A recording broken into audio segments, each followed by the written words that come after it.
What's good, everybody? Welcome back to another episode of the Gifted Hoops podcast. First off, I want to say we're back. We're staying consistent. The last episode about the Bucks with Camille is in the playlist, so go tap in with that if you're a Bucks fan. But for this video, we will be discussing the Indiana Pacers, their 2024 season, and previewing 2025.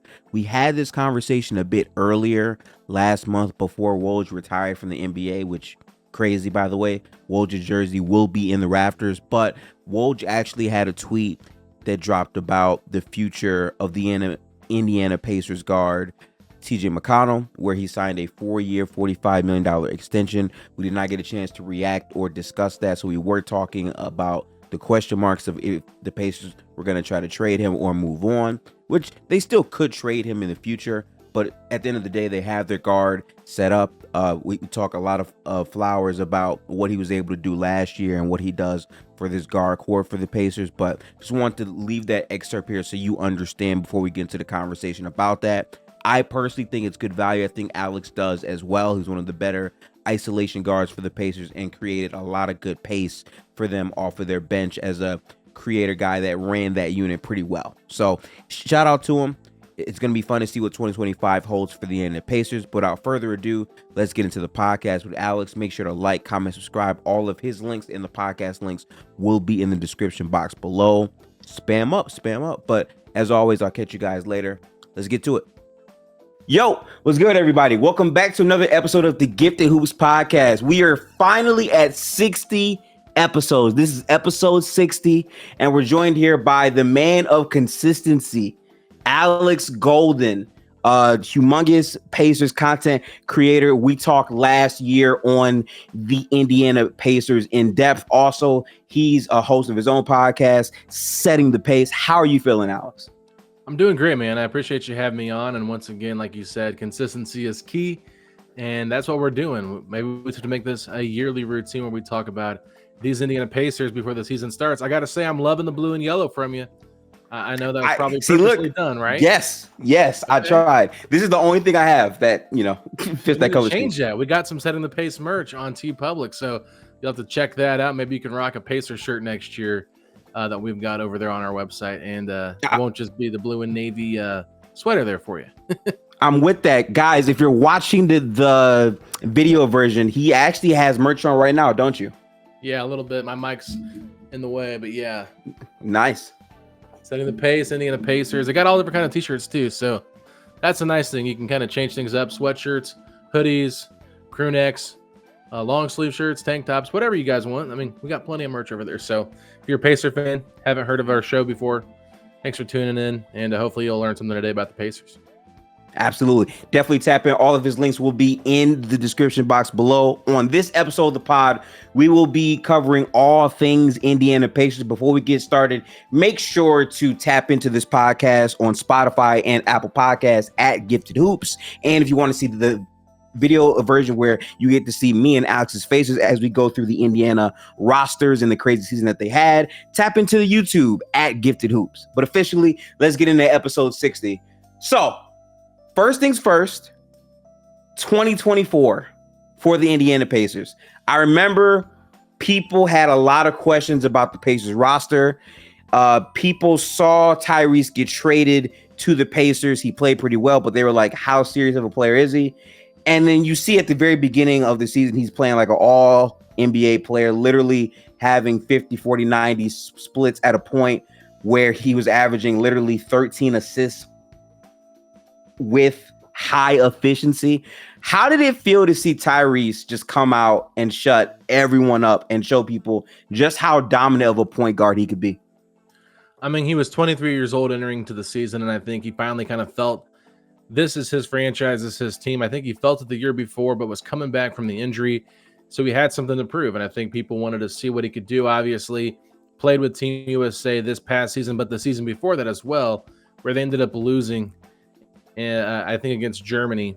So it was one of those things where it was kind of like he was just trying to kind of prove himself, like that wasn't a mistake, that he went to the Team USA. Like, there's always been kind of like naysayers about Tyrese Haliburton and his game overall, but I think that he takes some of that stuff and just takes it a little bit personal and tries to use that as motivation. But yeah, you're right. He was on another level during that in-season tournament run. I think that Rick Carlisle, the Pacers head coach, did a really good job of making sure that these guys took those games seriously and used them as playoff environments to try and prepare them for what the ultimate goal was, and that was to get to the playoffs this year. I don't think anybody expected them to go as far as they did, but the playoff experience, what they wanted to kind of get these guys familiar with, because so many of them did not have that. But you're right, Tyrese Haliburton was on another level, and I think you can probably say that at the beginning of the season, probably the first 2 to 3 months, he was probably an All-NBA first-team kind of player. That's the level he was at, and that's why he ended up earning his way to become the All-Star starter for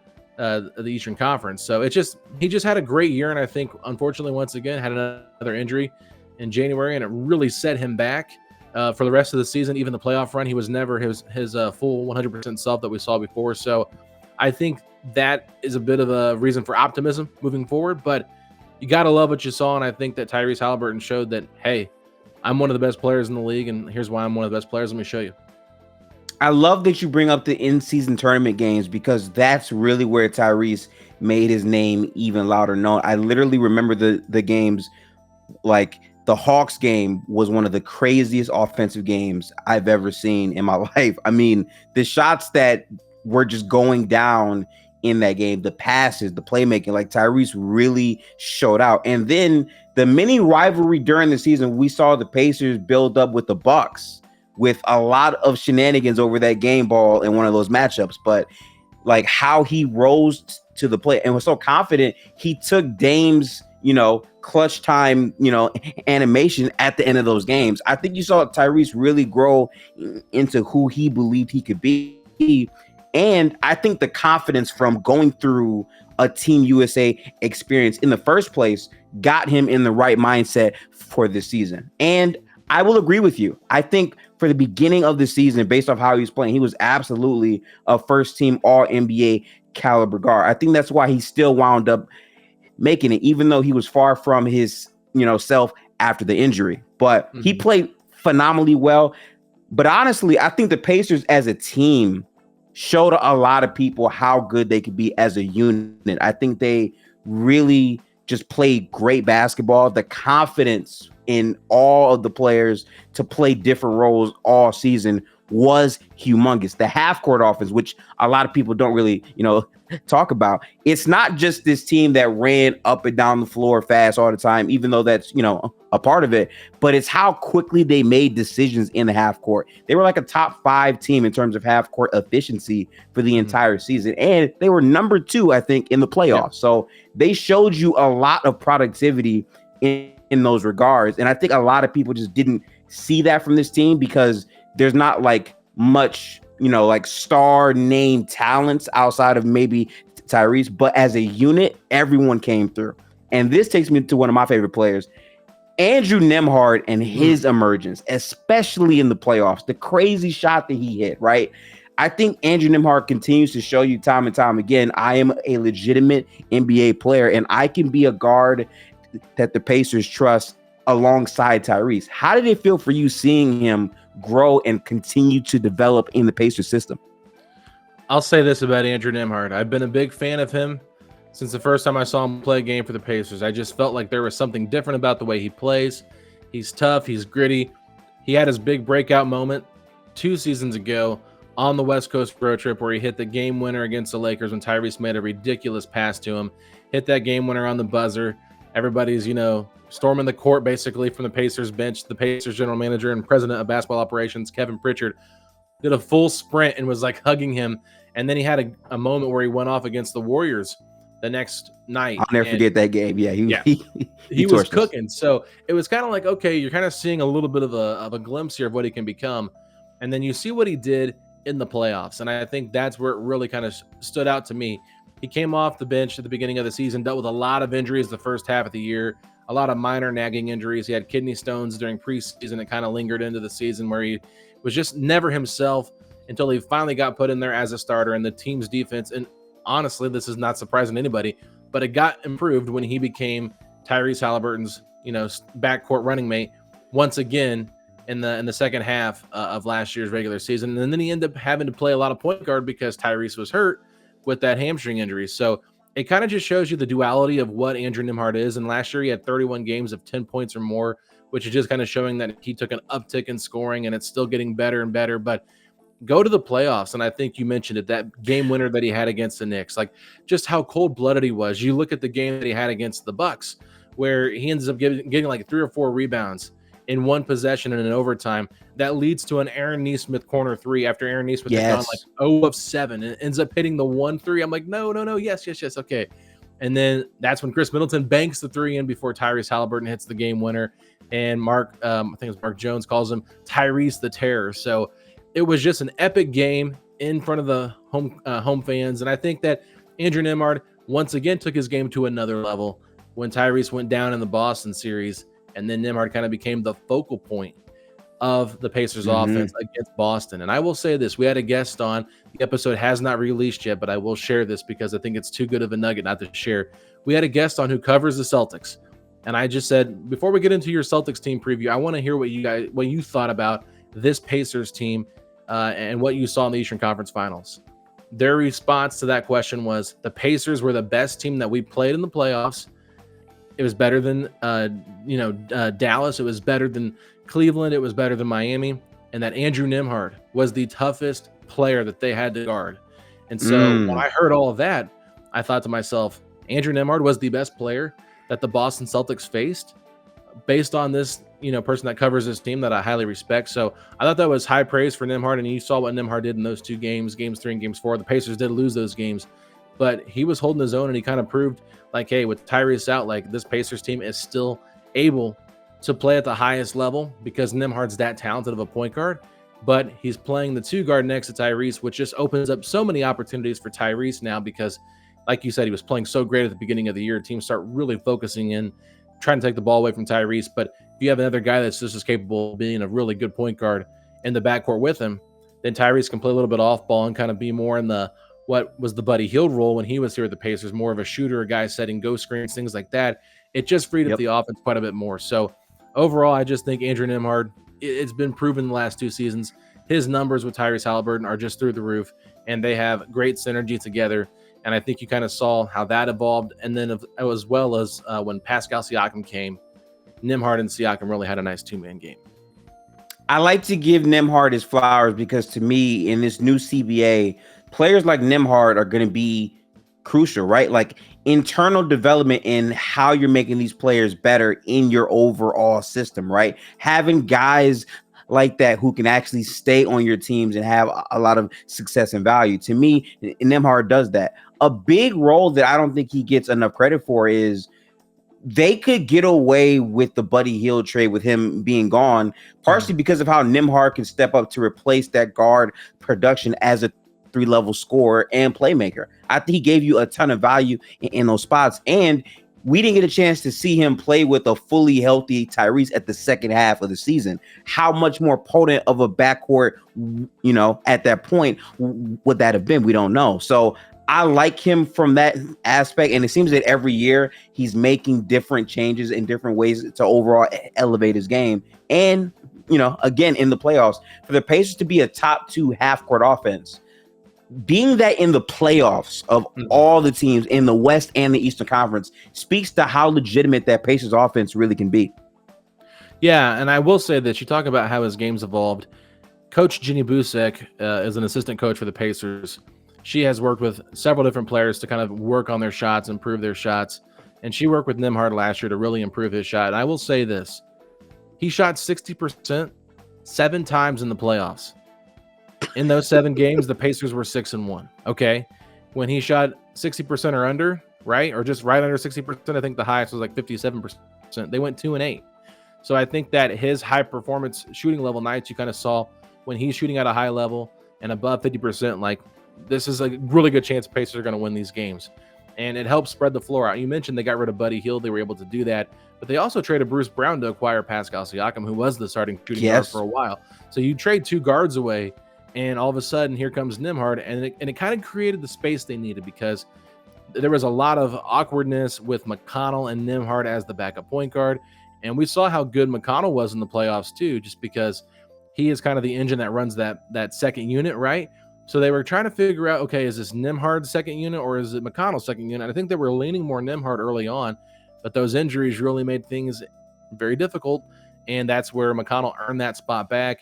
And then when Nembhards' defense was really much, much better than Bruce Brown or Buddy Hield, they said, okay, we knew we got Bruce to maybe make a trade. So they trade him for Pascal, obviously. They bring in Nembhard now as that shooting guard, and I think everything just kind of played out. So he had a phenomenal second half of the season, building off what he did his rookie year, gets an extension in the summer, 3 years, $59 million will be added on at the beginning of next season. So that contract will kick in then, but still he's the lowest paid Pacer right now at just around $2.1 million. So really valid contract. Yeah. It's a deal of I'll get out right there for the Pacers. So, and to be able to get him on a pretty team friendly contract with the new CBA and everything going the way it is, I think it was just honestly a perfect match together. And I do think the new CBA, which I'm sure we'll talk about a little bit, it does put limitations on these guys and these free agents. So you might be seeing some players that could be signed for bigger contracts in a normal CBA rule, signing for maybe less because there's just not enough money to go around. First off, I love that take because the very first thing that comes to mind, and I did a pod with Deuce and Mo of the Kings a couple episodes ago, but literally Malik Monk. Everyone thought that he was going to leave to sign for like a super big payday, but I think he saw the overall landscape and realized if I sign for less now, I have a better chance in 2 to 3 years after the cap continues to go up than now. So you're absolutely right about that. And I got to say, Alex loves to put pressure on whoever he's speaking to with how much he knows about the Pacers, because you already spoiled two players I was going to get to. Pascal Siakam, obviously being a huge trade guy, but TJ McConnell, I was going to save him for later, but I have to TJ McConnell was so good, man. Like how he controlled the pace in the playoffs, how he really led that second unit, even though he's like a non-spacer traditionally, he was getting downhill and he just controlled the game and the pace so well. That's exactly what the Pacers needed to really steady the ship, especially with Tyrese being hurt. So TJ was such a big impact player, and I think things worked out perfectly because now you know exactly what the pecking order is for this year. And that's a big part of if you win or lose games, right? Understanding your chemistry, your continuity, and what the exact established pecking order is. And I think TJ proved that he is a legitimate guard in this league. Last year, he was one of the best isolation players in the NBA. A lot of people don't know that. Dude, his shot, I mean, there was a question they asked the players at the beginning of the season, who has the most unguardable shot on the team? And I think a majority of them said TJ McConnell's floater in the paint, that little running jumper that he takes. It is just, it's filthy. Insane how he gets it off, and it's insane how everybody knows what he's going to do, right? TJ McConnell's not a great three-point shooter, but once again, Jenny Busek, who I just mentioned with Adrian Nembhard, has also worked with TJ McConnell, and I see them work out every game together, and there's little times where TJ's been getting frustrated, even in just warm-ups, with not making his threes, and all of a sudden you'll see Jenny say, hey, let's change this up, let's do this. And all of a sudden he'll knock like 7-8 down in a row. And so I think that he's just slowly starting to get more confidence in his three-point shot, but he still would rather be diving into the paint, driving and kicking it out to other guys. But he still has such an incredible isolation game, like you said, just being able to score over people. And I think part of it is because of his speed. And he's so quick, he knows when to stop. He gets defenders on their heels, and then that's all of a sudden when he pulls up, and it's just too late to react. So he did a great job at that. I think there's been some up and down games for that second unit because they were a little bit limited. It was pretty much him and Obi Toppin running the show. Ben Shepherd had some really nice moments, but still was not the three-point shooter that you hoped he could be. And then they ran with Isaiah Jackson quite a bit as their backup center. Jalen Smith ended up kind of losing that spot that he had previously had in the regular season. So that second unit, there wasn't a lot of scoring out there. Not a lot of guys could create for themselves, and that's why McConnell really stepped up and became more of an on-ball creator. I think that's where it's going to get fascinating when Bennedict Mathurin comes back into the fold, because he did miss that entire playoff run with an injury. So I think that's where things might be a little bit different. But you talk about it, that Boston series when Haliburton goes out, the Pacers were closing the game with McConnell and Nembhard. And number one, he was getting shots off and kind of helping, kind of doing the similar thing that Nembhard does for Halliburton. He was kind of giving him that second point guard option there to kind of run the offense, keep things smoothly going. So I just, he's a solid defender, even though he's a little bit undersized, but he's gritty, he's tough, and he's one of those guys everybody in the league wants. And I will say the only thing that was interesting to me is he is in an expiring contract, and there was an opportunity for the Pacers to extend him. But at this point right now, they have not done that. So while he is extension eligible, they have not done that yet. So I'm kind of curious what they're thinking, because I don't think they want to see him walk or anything like that. But I do think that the money is going to get a little tight as you have to start paying everybody. And we'll see what they decide to do with TJ McConnell moving forward. But they got him locked in for this year, and I think that won't be a problem. The contract situation won't be a problem on the court because McConnell's just so professional. But you're right, man. I think he was probably top 5, top 6 player for the Pacers last year in the playoffs. Easily. Yeah. And the NBA cap gymnastics we're going to see teams try to jump through is going to be very interesting. You're already seeing a lot of shifts that don't really make traditional sense, but it's to prepare teams for what's to come, because this new CBA is really uncharted territory. I promise we'll get deeper into those talks later on, but I want to point out, we like basketball so much. We spent the first 23 minutes on TJ McConnell and Nembhards, and we didn't even address the Pascal Siakam trade, which to me is funny, because last year we talked about what are the Pacers going to do to try to have more star power next to Tyrese, and the literal next season after, they make an in-season trade for Pascal Siakam. How was that trade for you? And how would you evaluate Siakam's fit on this team? Yeah, I think that I will ask you this question. I don't know if you know or not, but if you don't know, this is an interesting question. After Pascal Siakam played, both with the Pacers and the Raptors last year, do you know who he played more games for in the regular season? The Pacers? He ended up playing 41 for the Pacers and 39 for Toronto. He got traded right at the halfway point. So it's kind of interesting that he actually ended up playing more regular season games last year with the Pacers, because it didn't really feel like that. Everything just kind of came at you so fast. And I think there was a lot more games scheduled in the month of March. February was the All-Star Weekend trade deadline, so that kind of feels like there's a bit of a break there. But, he played quite a bit of basketball with Indiana in the second half of the season. And it's funny to see, because the one thing that we know about Siakam is he doesn't play this up-tempo style of offense that Indiana likes to run. So instead of kind of catering to his needs, they basically said, okay, this is how we play. You're going to have to figure it out. And it took a few games for him to really get going. But the one thing that I thought was most interesting was how consistent he was. You talked about consistency at the top of the podcast. In the regular season, he averaged 21.3 points per game, 7.8 rebounds a game, and 3.7 assists.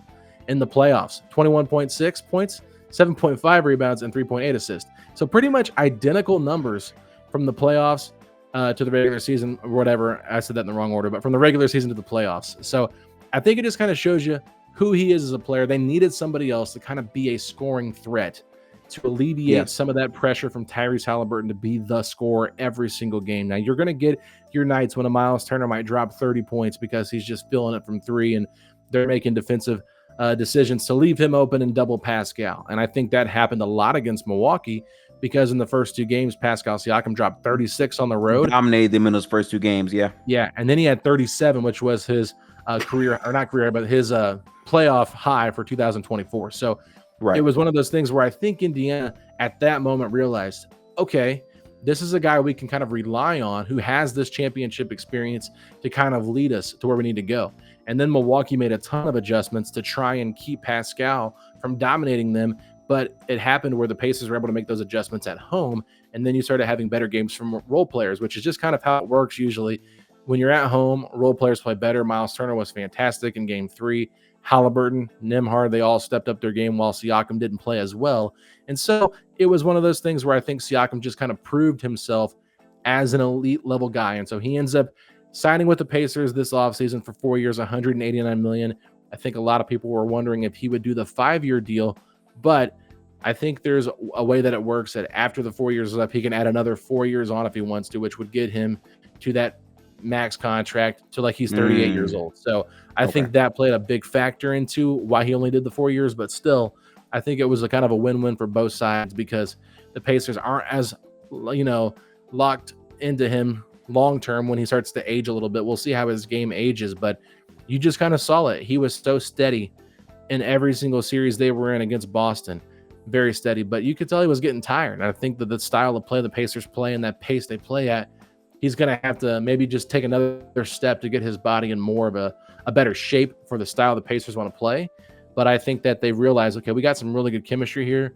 Let's keep rolling with this thing. And we saw different versions of him, whether he was in the mid post, which he loves to do in the playoffs. They were able to kind of go to that instead of having to play their fast-paced offense all the time. Like, that's why their half court was so effective, was they still moved the ball quite a bit, but they could also just give the ball to Pascal in the paint and kind of let him go to work. So I just think that he gives them another dynamic they didn't have. Obi Toppin was their starter for a while at the beginning of the season, and while Obi had a very, very good year for the Pacers, he was much better in that bench role, and he's not a guy that can really create for himself. He's the beneficiary of others creating for him. So that's where you just love having a guy that's an all-NBA level player, all-star level player in Pascal Siakam, and someone that can really defend players at his position. So I think that the Pacers feel great about that trade. And if you think about what they gave up 2 picks in this past year's draft that weren't great. They gave up Bruce Brown, who wasn't a part of their long-term future, Jordan Mora, who's not in the league anymore, and then they acquired Kyra Lewis from the Pelicans and shipped him out in that trade as well so that they could not have to give up anybody else on their roster. So you give up 2 guys that really weren't part of your long-term future, 2 picks and a bad draft, and all they have going out now is one 2022 first-round pick with a loaded roster already with so many young guys. So I think they feel pretty good about where they're at. Sorry for the long-winded answer, but just a lot to talk about with Pascal and everything that's kind of surrounding him and the narratives moving forward. No, listen, I love the long-winded answers. That's what this podcast is for us to just unpack everything. I got to say, you hit a lot of those points on the nail. The thing that I would add is Pascal Siakam took some time to figure things out, yes, but I think the scoring threat, more so in terms of how he scored, was a big difference for the Pacers, right? I think the reason why he dominated those first 2 games is he was relentless in terms of catching the ball and getting downhill, finding the occasional mismatch, and Tyrese being able to get him the ball in the right spots as well to attack that, right? Like, I think that having Miles Turner as your spacing 5 makes it to where Pascal has more space to operate than he had in, I would say, the Raptors. So for him, I think he had to go through a whole different type of adjustment into learning how the Pacers play basketball. I still feel like he had a lot of moments where he could have been more decisive and more aggressive in spots, but I think a full offseason to prepare and a full training camp with this team will definitely make this side pop more.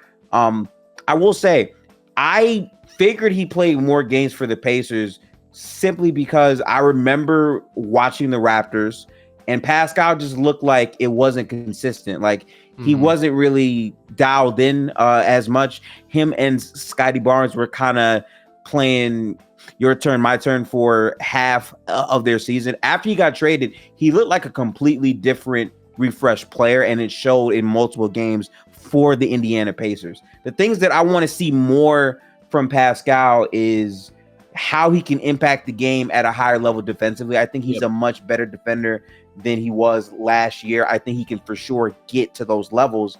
And I think that that can make a world of difference for this Pacers team. Also, if the Pacers can get creative in spots and have him play a bit more minutes at the 5 sometimes, because he's shown that he can play full-time 5 and how he specifically attacks those matchups. The reason why the Bucks he had so much success against is Brook Lopez was too slow-footed to keep up with Pascal when they tried to switch, right? Brook really wants to play drop. Pascal was good at getting into the paint and really exposing that angle. So Pascal gave them so much versatility, and he's not a guy that is overtly selfish. He tried to adjust and play with the team, and I think he learned, okay, if I get the rebound, anyone can push pace, and that's where he was really at his best, getting out in transition quickly. That versatility paired with the other scoring options you have just makes it a lot more easier on this team. So Pascal can be very, very big. Also, the playmaking, another thing, right? Like maybe more inverted pick and rolls that can be ran with Tyrese as well. There's just so many like creative parts that he can add into this Pacers offense. Yeah, I mean, I definitely agree with you on the inverted pick and rolls. We didn't really see any of that last year. Not sure why they didn't do that, but maybe they just feel like they want the ball in Tyrese's hands as much as possible. And I can't really argue with that since he did lead the league in assists when he played. So, that's a fair point from Carlisle to either have the ball in McConnell or Nembhard or Haliburton's hands. But you're right. I mean, Pascal could definitely do a little bit more damage in that.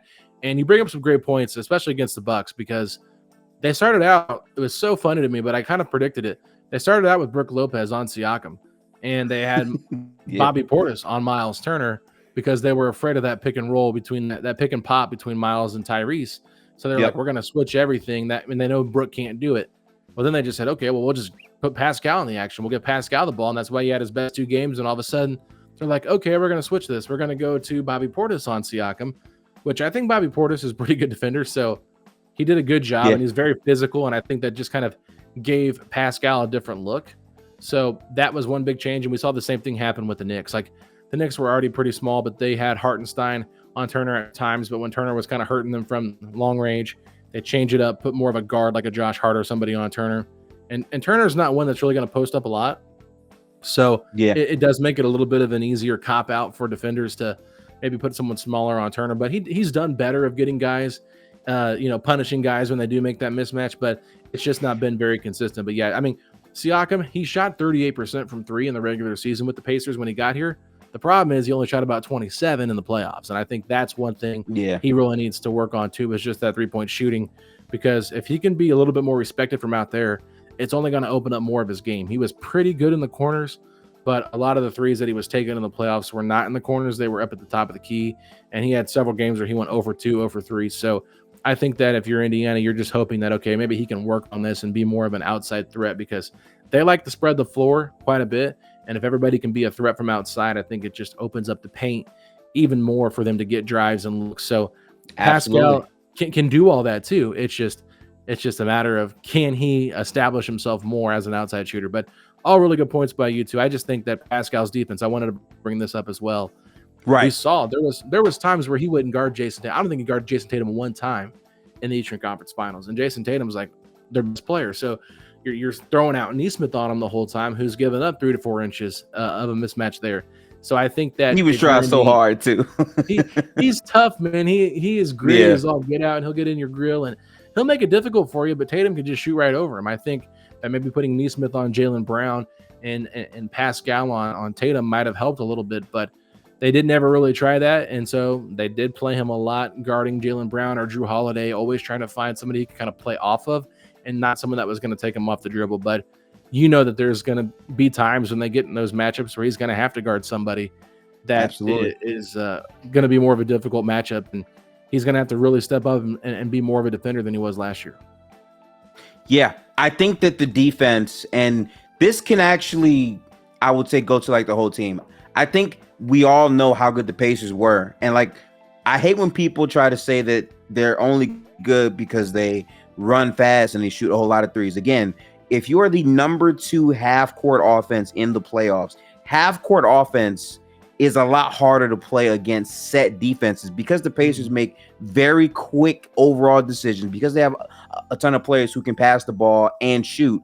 That makes their offense that much threatening, especially with, Tyrese being their downhill guy to create. A part of why I want to see more inverted actions is, imagine Tyrese being the guy who becomes the catch guy who quickly makes a choice. He's great at that, right? I think that would be another aspect that could really unlock more avenues for this Pacers offense. But the fact that they were number 2 shows you how good they were offensively. Defensively is really where they lost games. And we saw it even in the Boston series, right? Almost all those games were very close, right? But a part of losing the lead, a part of the overall decision-making with the timeouts, the poor choice, I believe, by Pascal, how the ball kind of rolled off of his hands. So now it's Boston's ball. Like, those types of areas, their defense bled a lot of value. It wasn't their offense to blame to me, even though, shots go in and then shots don't. Their defense needed to be better. And I feel like outside of Nesmith consistently on this roster, a lot of guys simply didn't give you what you needed to consistently see from them. I think the defense is really going to be the thing that really makes this team a true championship team. The offense to me is right there with the best of them in the league, but the defense is really the area that I want to see them kind of be able to really show up if possible. Yeah, no, I mean, that's a great point. I think there's a reason why Coach Carlisle from the beginning of the season till the end of the season was talking about defense. Their offense was great. And he even was like talking about, like, you know, it ended up becoming a joke in Indiana Pacers basketball where it was called hot girls basketball, because Rick Carlisle made this hilarious joke where he said dating a hot girl gets kind of boring after a while if she doesn't have any personality and if she doesn't play defense. So I remember him saying that. Yeah, it was so funny. I mean, if you can clip that somehow and put it on here later, I mean, it was just an epic line from him. And it wasn't a great reaction because they didn't have the media mic'd up. So it's just Carlisle saying it deadpan. But it's a great point because it was really like, we got to get better defensively. And I think that they felt like Siakam helped them. But like you said, he's got to be better. Nesmith was their most consistent defender. But Nesmith at the same time, like if you look at the first series, his main matchup was Chris Middleton. Chris Middleton cooked the Pacers that entire series. Whereas Andrew Nembhard was guarding Dame Lillard. And I felt like Dame Lillard did not have that great of a series against the Pacers. I know he dealt with some injuries too, but that's a tall task to ask two guys that are really in their first playoff moment, going up against two veteran players who know what it takes to elevate their game in the playoffs. That's a tall task. And then you go to the next series and you're like, okay, Nembhard, you just figured out how to guard Dame. Now you're going to guard someone completely different and guard Jalen Brunson, who was the best point guard probably in the Eastern Conference last year and deserved, you know, some MVP love. Not to say that he should have won the MVP, but he should have got a few, you know, votes here and there, stuff like that. So, you know what? Nembhard it was a tough matchup for him. And it wasn't like he was playing bad defense. It's just Jalen Brunson just knows how to power through those guys. Nesmith is a couple inches taller and a little bit, you know, more physical of a defender than Nembhard is. So that's why when they made that switch and put him on Brunson, it was a little bit more challenging for Brunson to score. And then Nembhard was having to play more off ball and guard guys like DiVincenzo and Josh Hart and stuff like that. So those were your two primary defenders. But I think ultimately, if Tyrese Haliburton is going to be on the floor, he's 6'5". He's got length. He's got the IQ, but he's got to build that frame out. And I think that's part of his problem is he gets pushed off his spots too often, and teams are going to start attacking him more and more and more. So while you can criticize Nembhard's defense and Pascal's defense, really Tyrese does fall on Tyrese too. Yeah, I agree. He's the black hole on defense out there. Like as great as he is offensively, he's got to become better defensively. And I think he showed some strides of better defense throughout the playoffs. I think he got more physical, but I think he's just going to have to continue to get better at that, fill out his frame a little bit more. Nobody wants him to change who he is as a player, but you don't want to have the same criticism as the Atlanta Hawks have to deal with a guy like Trae Young. It's very difficult when you have non-defenders out there on the court to win championships and be super competitive at the highest level. The Pacers pretty much did that last year in their first real run together, so I think that gives you some optimism, but I think a lot of it falls on Haliburton, and I think Turner is very good at protecting the rim. Now, we talked about it on our podcast. It felt like he took a little bit of a step back at that, but I think also it's just the style the Pacers play and how spread out the floor is. He doesn't have as much, you know, opportunities to be around the rim. So if there's him and drop coverage is better than him switching. He can't really switch and guard other guards. Like he'll try, but it's not going to work out too well for him. He's just not as quick-footed enough to do that. So I think that they've got to do a better job just as a defensive team altogether, trying to find the right ways to maximize what they can do with the talent they have on the court. I agree. And I think a part of helping out Turner in those spots has to be Pascal, because to me, that's going to be the front court. And Pascal has shown in the past signs of being a very good two-way player. It's just, you know, tapping back into that identity overall at a very high level. So their defense is going to be interesting to see how that overall develops. A player that is very important in this whole scheme, I got to say, it's very bittersweet that Bennedict Mathurin didn't get a chance to really see further development, because I feel like he's a player that is super confident, as we know, can score the ball. But I really feel like he showed you glimpses where, okay, he could impact the game sometime defensively, even though he wasn't a good defender to me. I feel like he's very important in terms of his development if he can get to those. I think his frame and his confidence and his mindset can, you know, lend towards a positive on both ends. His development to me is a very big proponent of how successful this Pacers team can be in this upcoming season. Where are you at with him? Yeah, I think it's really interesting because the Pacers giving that extension to Nembhard basically says to Mathurin, okay, we found our starting two guard. What are you going to do? And it's one of those things where they're from the same draft class, so I think that they're pretty close. They're both from Canada as well, and he would have been on Team Canada this year had he been healthy. So wasn't able to play with them because he was recovering from that shoulder injury that he suffered against the Dallas Mavericks on the road, and he was playing some of his best basketball at that point too. Defensively, you're right. He's going to have to get better at that, and offensively, one of the things that they want to see from him is being more of a playmaker, not being so much of a ball stopper, because that doesn't really fit into what this Pacers offense likes to do. He got better at that. I want to say the last time I looked, I could be incorrect in this, but I think on catch and shoot threes, he was around 40% from catch and shoot threes this season.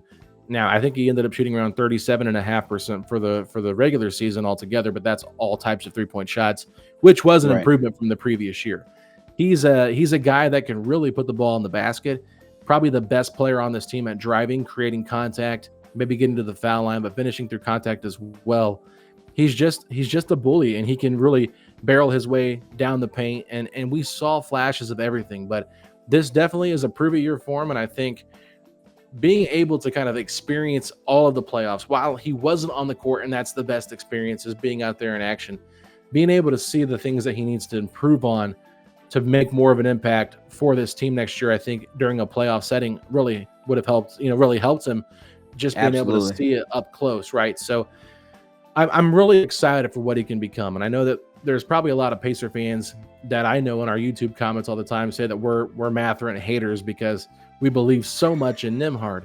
I will say this. I think that Mathurin could become a starter, but I think it's going to be for Aaron Nesmith and not for a guy like Andrew Nembhard. But I think that's going to be hard to do because of how good defensively Nesmith is and how well he fits that role. So Mathurin's really going to have to take some steps to kind of prove that he should be that starting small forward moving forward, because they've already said we got our backcourt locked up. So I like him off the bench. I think that there's some really great things that him and TJ McConnell can do together. They have great synergy. You add Obi Toppin into the mix. They had some good chemistry as well. They kind of run the offense through Mathurin when he's out there. And that's not a bad thing because he's very gifted offensively. But defensively, he has to become better. He has terrible screen navigation, which also is a problem of Pascal Siakam's. They both get hung up on screens pretty easily and have a hard time fighting over them. But if he can work on that, getting through those screens and, just learning how to get skinny and reading the play the right way is huge. I would say his off-ball defense is probably his worst aspect of his defensive game. That's where he really needs to improve. Yeah, I agree. He gets caught ball watching too much, and he'll be kind of checking his guy casually. All of a sudden, he's watching the ball, and the guy back cuts, and he gets wide open layup. And then all of a sudden, you'll see him get pulled out of the game. People are like, "What did Mathurin do?" I'm like, "Did you not just see he gave up a back cut wide open? Like you can't do that." So they're trying to teach him they're trying to teach him how to be like self-discipline when it comes to defense. And it's a hard thing to learn. He's so young, and I think people forget how young he is still too. Like he's 22 years old, I believe, 23 years old. So he's still got plenty of room to grow, and I think the Pacers feel very confident in him becoming a huge part of this team moving forward. But yeah, I mean, I think that Mathurin, had he played in the playoffs, this guy is a gamer. This guy could be 0 of 10 from the field, but still have the confidence to rise up and take a game-winning shot and make it. Like, that's just the confidence that he plays with, and it doesn't really seem to get in his head too often. Talks a lot of trash, really kind of gasses himself up, and I love it. I think that he's very confident. Yes. Yeah. I mean, I think most people that casually watch maybe the rookie sophomore game that happened in the Pacers arena when he was going up against Jaden Ivey, like, it is just personal for him. Jaden Ivey was taken one pick before him. There was a lot of rumors about maybe him going to Detroit. It was always between Ivy and Mathurin, whether it was Detroit, whether it was Indiana, and what fan bases wanted. So he always takes that matchup personally. And that's why I just love it. He's like, you can't ever guard me, and just started saying so much crap to him. Yeah. I appreciate that side of his game, and I think that you always need someone that has a little bit of edge, and it's pretty fearless, but it's got to be contained, and it can't be out of control, because when it's a little bit uncontained, you might get more Lance Stevenson moments. And as much as a lot of people like Lance, there's a lot of flaws to his game as well. So you want Mathurin to be like a more polished version of that, and the better aspects of Lance's game, and not combined with both of the goofiness and the greatness. So I just think that Mathurin could be a massive difference maker And people are talking about, well, the Pacers didn't make any moves to get better. If Mathurin come back in year 3 and That is the move. That's your offseason move right there. So to me, like him in the playoffs next year could be the offseason move the Pacers, acquired, quote unquote, just by getting him back healthy. Yeah, I bring him up because I think the biggest thing you highlighted for me is decision making. Sure, yes, but the fact that he's so explosive and he can get to the free throw line. This Pacers offense, when it gets stagnant, sometimes you just need a guy who can put his head down, get to the free throw line, and break up the momentum in a game, right? He can do that. And then also, if he can develop his passing, I've been saying this for some time now, in the Pacers offense that has so much off-ball movement at times, so much active shooting, right? If he can just make a pass out while he's driving, it makes him a much more impactful player. It makes everyone around him better as well. And it adds more dynamics to the Pacer offense yet again. I also feel like he's bad defensively off the ball, but I do think on the ball, he shows potential just based off how athletic he is and how he wants to get to those spots. I still don't think he's shown completely that he can be a complete, consistent enough defender, but that's where the development comes in to make him into that, right? We've seen players where they were not drafted to be defensive players, but with time turned to be pretty positive players on the end. I think Bennedict could absolutely be one of those guys. And I love this in terms of this overall season, because as you said, this is a prove a year, right? Because he doesn't have that extension, I think you're going to get the most locked in version, hopefully the, patient version, right? Mm-hmm. To really learn and how to be productive in those aspects. Like we barely saw him play with Pascal, with, Tyrese, and then the second half Nembhard, right? Adding him into that mix in the playoffs could have made a lot of big differences in a lot of these games where it's such a close margin regardless. So I agree with that. Yeah, I mean, it'd be interesting too. I know the Pacers have kind of gone small at times just because they've kind of been forced to. Like if you go back 2 years ago, one of their best lineups was Aaron Smith playing the 4. And Miles Turner was the 5, Buddy Hield was the 3, Nembhard was the 2, and Haliburton was the 1. So there was a part there in the Celtics series where Turner was dealing with, I think it was a back injury. And so they kept kind of subbing in Obi Toppin. Well, if you have Mathurin there available to play, you kind of wonder, will the Pacers maybe in that situation, especially against Boston, who doesn't have a lot of two big lineups out there. They're playing more of a smaller guard lineup with White, Drew Holiday, Tatum, and Brown. And then it was Horford out there for the moment because Porzingis was hurt. But if you have Siakam kind of guarding Horford, maybe you throw Mathurin out there with Nesmith, with Nembhard, and TJ McConnell at that point. So it just gives you a little bit more ball handling, gives you a little bit more on-ball scoring, and maybe gives you a little bit more of a better on-ball defender than what you would have had out there with Obi Toppin, who is not the greatest defender himself either. So I just think that it would give them a little bit more optionality. They could have went with Ben Shepherd a little bit more, but I'm sure you saw this too. They started Ben Shepherd, a rookie, in Games 3 and Games 4 of the Eastern Conference Finals when Haliburton was out because they needed his defense. And I think they probably would have done that even if Mathurin was healthy, just because they want that defensive presence out there and his shot making as well, kind of a catch and shoot kind of guy. Let Nembhard kind of step up and be more of the on-ball scorer, on-ball ball handler. But yeah, just having another option out there to relieve some of those guys and not put so much pressure on everybody would have been huge. So yeah, I think people are underselling a little bit how much not having Mathurin impacted the Pacers playoff run. I know they played a lot of teams that had a lot of injuries, but nobody really talks about how good Mathurin could have been in those playoff series. Absolutely. Yeah, I think that is a great point. And that kind of brings us to the next part too, which is now evaluating the Eastern Conference, which, changes. I got to say, the NBA from year to year is very fun to watch. But I think this year, with the additions to the Eastern Conference, Paul George being acquired by the Philadelphia, right? Then you have Damian Lillard finally being back, having a full offseason to train and be better, because I think he's a much better player than he showed last year. Mm-hmm. Then you have the Magic, who trade for KCP, who are already a top 5 defense, could be the best defense in the league this year. Where do you think this Pacers team fits into the mix of the Eastern Conference, and who are the biggest, most important threats to you in the Eastern Conference? Yeah, I think everybody always points to Obviously Philly because they added Paul George. They get Caleb Martin, Andre Drummond's a nice backup. Eric Gordon's a good player. They get Yabusele right after his great run with France. And so now they've got this loaded team around Tyrese and Joel, and Kelly Oubre's back on a nice contract. They're a good team. There's a lot of moving pieces right there, and how will they all come together? I think that chemistry could, maybe slow them up a little early on, and just trying to figure out the dynamics of Tyrese, Paul, and Joel, and trying to figure that out, because it just happens with teams when you put a lot of talent together. And so I think that could maybe have some regular season impact on them. You talk about the Knicks.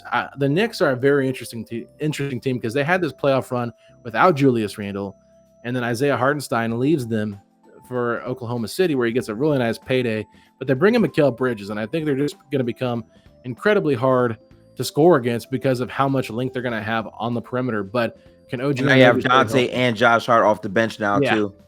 Yeah, I mean they're stacked. I would say that if I'm stacked. doing kind of like my power rankings, I would say Boston still has to be number 1, but I'd say New York probably number 2 based on their moves. And then I think honestly, like, people are kind of sleeping on Milwaukee still, which doesn't make me feel good.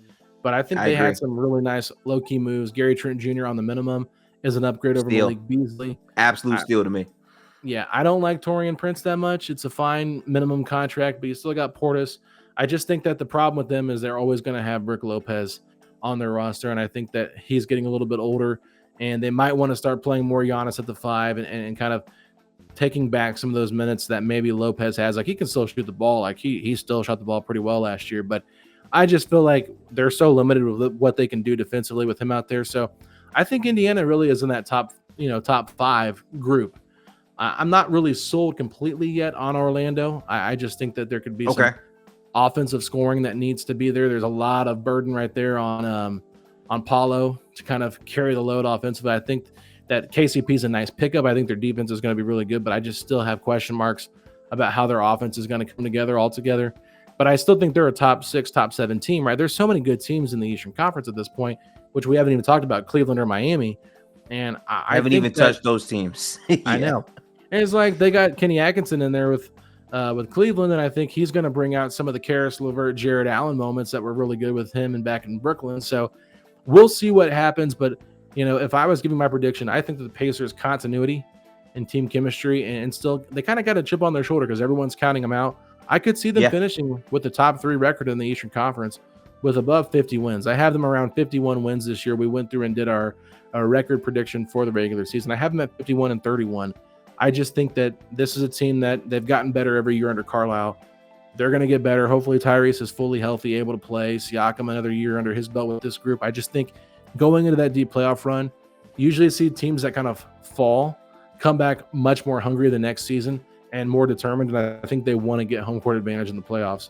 So the regular season is probably going to mean more to them than some of these other teams. So that's why I think Indiana finishes with a top 3 record in the Eastern Conference. Might not be overall talent-wise a top 3 team, but I think record-wise, that's where they should land.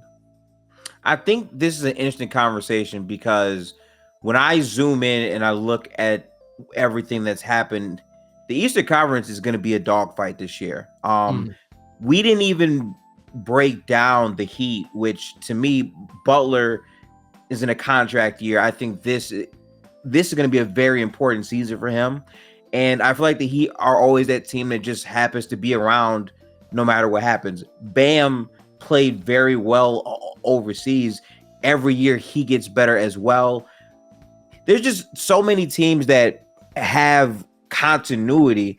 I think with the Pacers, the biggest key is, for the most part, their players play a lot of games. Sometimes they have injuries here or there, but they don't have guys that have a long history of that, and they're a younger team. Most younger teams are ready to be recharged and get back up, right? The Bucks are a older team. The Philadelphia 76ers are a older team, especially if their MVP player can't play more than 60 games, right? That's going to impact how good they can be. So it's hard for me, though, mainly because I think the main thing that translates is a high-powered offense, half-court rebounding, and consistency in terms of closing out games. Those, to me, are the 3 things that are the formula for a good regular season team. I think Indiana can absolutely live up to that, but there's also other teams that give me cause to pause in the East. I mean, I think this Cleveland team is very interesting because Garland is a player that had a down year last year, but they still won 16 games without him and Mobley at a time where the entire team was hurt. And it was really Donovan Mitchell and Jared Allen having to carry. And they have much better coaching now. So there's a lot of shakeup there. But I think that the Pacers are definitely in the conversation for that top 5, top 4 seed. I don't think that's crazy at all. I think the Pacers and the Magic are very similar from two different ends. I think the Pacers are the high-powered offense that we have guys that can commit to the defensive end, but are we going to see that? And then you have the Magic, who are the inverse of that, where we have great defense all around us, but can our offense be consistent? Can Franz live up to that contract that he just signed? Can he be closer to the international player, right? Like, there's question marks on these teams based on that. That's why, to me, it's a dogfight. I don't have like a concrete idea of exactly where I would have the seeding at. But if things go right, I could definitely lean a top 4, top 5 team for the Pacers. I don't think that's insane. No, and I mean, you're right. There's a lot of good teams out there, and I look at Cleveland, and you talk about the run they had when it was just Mitchell and Allen. I think sometimes less is more with that Cavs team a little bit too, because it's a lot of your turn, my turn, and I don't love that. And I think Evan Mobley was still trying to figure out how to play the 5, which I believe in Mobley so much. I like Evan Mobley a lot. It feels like that he couldn't be trusted as the 5 by himself defensively enough, or as a 3-point shooter. So he's going to have to really step up and kind of elevate his game. I think that the Cavs, honestly, there's probably some truth with Garland taking a step, but I think it's really Mobley taking that next step to really proving that he can be like an all-NBA level guy, because I think that's what they're banking on. They believe in that. Yes. And I believe in it too. I think that he could, because how many times did we hear the Tim Duncan comparisons when he was drafted? Like, a lot of people thought like this could be the next Tim Duncan of this era, and he just really hasn't proven that yet. And I want to believe that he can. Like, obviously, as a Pacer fan, you don't want to see him do it, but for an NBA fan, you want to see him kind of take those you next let us steps. see it. Yeah, and his leap is the most important leap on the team by far to me, because the offense, in terms of how he fits in, and more importantly, it can't be times where Allen is not on the floor and their defense is worse. You expect Mobley to elevate their team defense at least more than Allen, so that leap is very critical for them. Yeah, I think it's good they got these guys locked up though, and that's the big thing here, right? Because you do have that continuity with one another. You got the no contract issues, which could become problematic where a guy's trying to score and get more money for his next payday. So I think that's big. I think they're a team that's probably slept on. But Milwaukee, to me, like, if Dame can come back and be any version of the Dame we saw in Portland, great. I want to see if Gary Trent can get back to who he was in Portland defensively as well. Yeah, that becomes very scary at that point. I just don't like the fact that Middleton had 2 surgeries, right? Again, 2 ankle surgeries is tough. 2 ankle surgeries with the amount of injury histories he's had. Giannis hasn't been able to stay healthy for the playoffs the last 2 years. I still think Giannis is a top 3 player in this league. I know that's probably debatable, but I still think he can just impact the game on both ends so much that he's probably, I hate to say it like this, but he's probably overlooked for MVP, for becoming an MVP candidate. And I think that he could kind of have one of those I'm on a mission seasons once again to kind of prove everybody right. And I talked about Brook Lopez.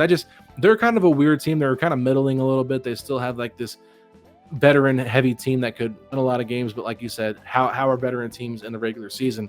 And then you look at Philadelphia. They're a team that when Joel is Joel, like he's a top they're 2 very player good when he's at his best. Yeah, right. For sure. And it's hard to stop him. But at the same time, health has been an issue for them. And we just did a 76ers preview that was recorded, hasn't been released yet. And the person we had on was saying they have 15 back-to-backs, and they think that Joel will probably set out all 15 of those games to try to save himself from having too much wear and tear on his body, which already puts him at 67 games played for the season. And if he gets injured during one of those things, like he got injured against the Pacers, it's kind of a freak thing. He ends up missing a long amount of time, and then he has to come back. And I just think that they kind of find a groove sometimes when he's not out there. Then they got to change the way they play back to when he's healthy. It's just so much. It could be a lot. It could be a lot. Yeah. And Nick Nurse, to me, I think he can kind of wear his players out a little bit. That's just something I've kind of seen with his era of Toronto Raptors basketball. Like, yeah, they won the championship, but it kind of seemed like the team just kind of like lost trust in him a little bit, especially his last year in Toronto. Some of his assistants have not really panned out. The Pacers hired one of them, Nate Bjorkgren, and that was probably the worst hire in Pacers franchise history for head coaches. So franchise history. He was just so bad. It was during the COVID year, and right after COVID, and so it was like you only talked to him through Zoom calls and having special meetings with certain players and kind of couldn't get an assistant coaching staff together. The Pacers front office had to go out there and recruit the coaching staff because nobody wanted to coach with this new guy that nobody knew of. So a lot of stuff going on there with him. So I think he's in Portland now as an assistant. So it's just kind of funny how like you see these guys from these different coaching trees pan out and not pan out. I like Nick Nurse. I think he's a smart guy, but I just wonder if he's the right guy moving forward in Philly. We'll see. I mean, I think they really like him, but I don't know. I've just seen the wear and tear. We kind of see how Doc kind of wears out his welcome after a little while too. So don't see any long-term standing relationship there with Doc in Milwaukee for years and years to come. I think it'll probably be short-lived like most of Doc's stints have been the last couple of years. But I just think that the East is wide open. That's just where I'm at. And if the Pacers end up being like 5th or 6th, once again, that wouldn't shock me either. I would not be surprised if they didn't finish with the top 3 finish like I'm predicting. But I just feel good about this team, and I feel like there's less question marks about this team than there are other teams. I think the biggest question mark that I have on the Pacers, outside of their defense, to me, is really the injuries that have happened for Tyrese. Yeah, if he can consistently get back to like that's really it. Because before the injuries, I'm telling you, he was an All NBA first team player. Like that's not me gassing it. Watching him play basketball at the level of efficiency he was, where he was shooting 60% on floater, like he was just such an elite player. And I think that the injuries really impacted his burst and maybe his confidence in himself to get to that consistently. If he's not able to be the full Tyrese Haliburton we know he can be, that does impact how good this team is.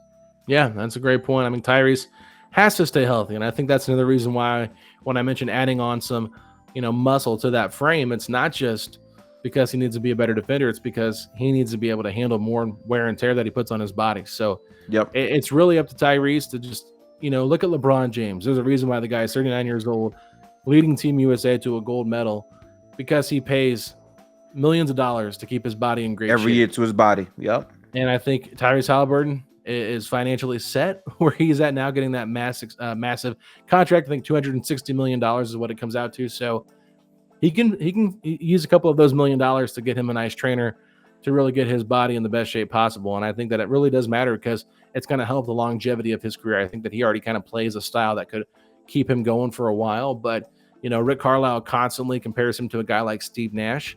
And we saw a lot of those Phoenix Suns teams that Steve Nash was the MVP on really kind of like have a lot of runs late into the deep into the Western Conference playoffs, but never were able to get over the hump. And so I don't think you want that to be the case for the Pacers, obviously, but it's just they're going to have to figure out a way to get better defensively, and I think that was always a flaw of that Phoenix Suns team.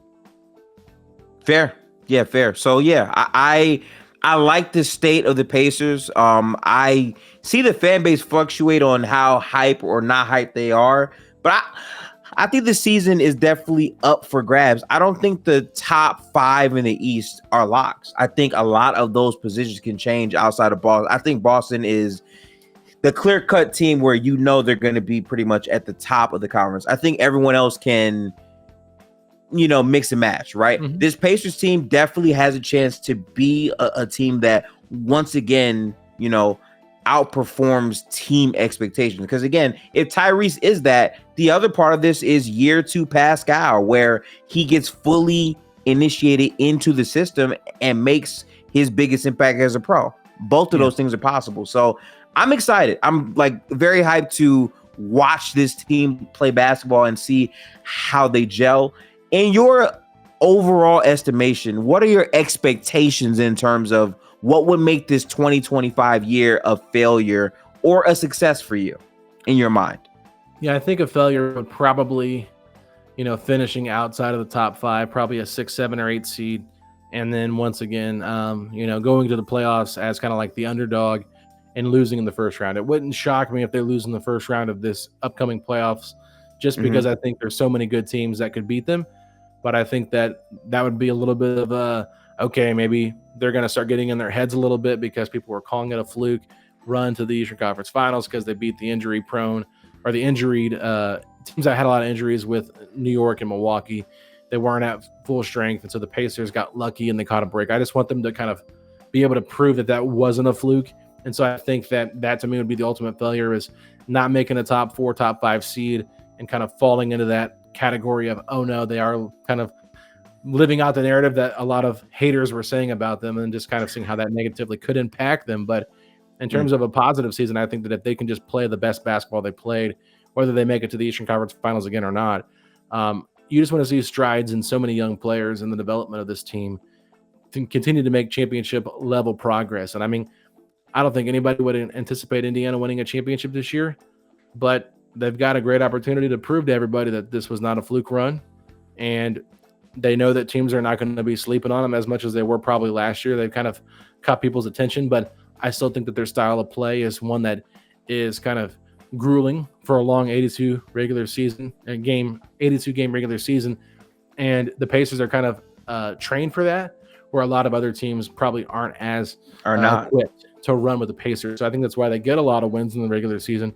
They catch people on the second night of a back-to-back, or just 3 games in 4 nights. Like, they're just going to be they're going to be out there gunning it. So I just think they got to really solidify themselves and kind of separate themselves from the rest of the Eastern Conference by finishing with the top 3 seed. And I think that would make me feel very good about where they're heading. But like I said, if they finish in the playoff, and if they finish in a play-in spot, 7-8, I would probably be pretty disappointed with that. But it wouldn't shock me, just because, like you said, it's so top heavy with those top 8 teams. Fair. And we didn't even say like the teams at the bottom. A team like the Hornets are going to be a team where, sure, they're not going to win a whole lot of games, but they're going to be a team that can legitimately take games off you with their younger players all trying to come back healthy. Year 2 Brandon Miller, who really outperformed his own expectations last year, with a new structural head coach in Lee that can do a lot of positive things for their future. So you can't take the East lightly at all. So no, I agree with that. Yeah, and the Pacers took the East lightly last year too many times, and they ended up beating a lot of teams that were playoff level teams, but lost a lot of games to teams that were in the bottom of the East and the Western Conference. So I think that if they can kind of right that ship a little bit. I think that's another thing that'd be a bit of a failure for me too, is if they continue to lose to bad teams. You can't lose to Portland twice. You can't lose to Washington. I mean, those are games you have to win. They can't lose to Charlotte. I mean, like you said, Charlotte might beat them 1 game, whatever. Like, it's bound to happen. There's some weird games on the schedule where I think they're like gone for 4 games, come home and play Charlotte, then they're back on the road for another 4, like that trap game at home where you have 1 home game sandwiched in between like 8 or 9 games. Like, that's, almost like a scheduled loss, but like, you just got to make sure you take care of business, especially if you want to solidify and separate yourself from the rest of the East. Absolutely. But yeah, I'm excited. I will be watching a lot more Pacers games this year as I did last year. Alex, I love your insight as always as it relates to the Indiana Pacers. Make sure to go tap into the Setting the Pace podcast. All of the links and all that will be in the description box below. Any closing words for episode 60 of the Get the Hoops podcast, Alex? Thank you all so much for tuning in. Make sure you guys keep on keeping on with the Gifted Hoops podcast here, and do not miss an episode. If you're a Pacer fan, make sure you subscribe and come back for more, because you never know what you're going to learn about from other teams. And I think it's always great to have different guests on to get different insight, because when you only listen to podcasts about the team you like, you don't really have an idea of what's going on with the rest of the league. So do a great job, my man, and I always enjoy our conversations. So keep up the good work. I know you got a lot of basketball to watch, so get some sleep when you can, all right?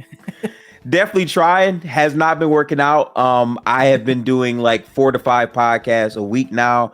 A lot of film stuff, but thankfully, once the season starts, things should be a whole lot easier. I also want to make sure that we keep in touch during the season, because things shift very, very, very, very rapidly. So, yeah. All right, man, sounds good. Yeah. Well, Alex, I appreciate you. If you guys want to find this podcast, again, it's located on Spotify and Apple Podcasts at Gifted Hoops, and it's on the YouTube at Gifted Hoops as well. Make sure to go tap into Alex. Again, all the links will be in the description box. Watch basketball. We're not too far from the season. Prepare yourself. But peace out, people. Have a good one.